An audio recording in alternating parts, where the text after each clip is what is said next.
एक समय की बात है, एक जादुई बैंगन जंगल में उगा था। ये बैंगन बहुत ही खास था, क्योंकि जब भी कोई उसे काटता तो उसमें से एक जादू चीज निकलती थी। एक दिन एक छोटी सी चिड़िया उस जंगल में आई। वह बहुत प्यासी थी और उसने वही जादुई बैंगन देखा। वह उस बैंगन को खाने का सोच रही थी, लेकिन उसे डर था कि कोई जादू उस पर हो जाए। फिर उसने एक योजना बनाई। वह धीरे धीरे बैंगन के पास आई और उससे दोस्ती करने की कोशिश की। बैंगन ने उसके साथ दोस्ती कर ली, क्योंकि वह बहुत ही अच्छा हृदय वाला था। इसके बाद चिड़िया ने उसे खाने की कहानी सुनाई और कहा, तुम तो मेरे दोस्त हो, क्या तुम मुझे खा दोगे? बैंगन ने मुस्कुराते हुए कहा, नहीं, मैं तुम्हें कभी नहीं खाऊंगा। चिड़िया बहुत खुश हुई और वह दोनों बन गए अच्छे दोस्त।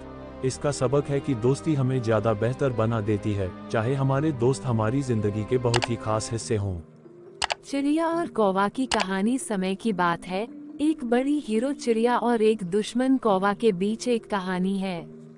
चिड़िया एक बुद्धिमान और उदात्त जीव थी, जबकि कौवा एक चालाक और धोखेबाज पक्षी था।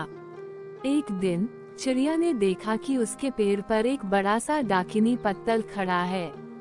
वह डाकिनी के पास गई और पूछा, क्या आप मेरे पेड़ के पत्तल को छोड़ सकते हैं?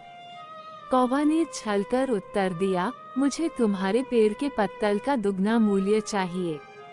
चिड़िया ने विचार किया और फिर कहा, ठीक है, मैं तुम्हें दुगुना मूल्य दूंगी, लेकिन एक शर्त पर। कौवा ने पूछा, कौन सी शर्त?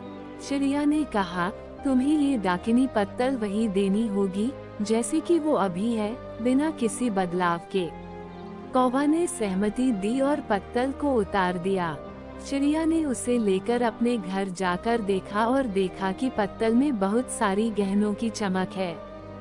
चिड़िया ने सोचा कि यह गहनों की चमक केवल एक दिन की है, लेकिन चिड़िया का ध्यान उस पत्तल पर रहा। कुछ दिनों बाद कौवा वापस आया और अपनी पत्तल वापस चाहिए। चिड़िया ने मान लिया, लेकिन उसने अपनी शर्त पर खड़ा रहा। कौवा ने पत्तल को देखा और दिया कि गहनों की चमक गई है।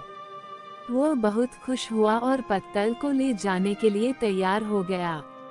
इस कहानी से हमें ये सीखने को मिलता है कि बुद्धिमानी और ईमानदारी कभी कभी धोखाधड़ी और चालाकी से भी जीत सकती है। चिड़िया ने अपनी शर्त पर खड़ा रहकर अपने हक को प्राप्त किया और कौवा को सिखाया कि धोखाधड़ी कभी बुरा नतीजा देती है।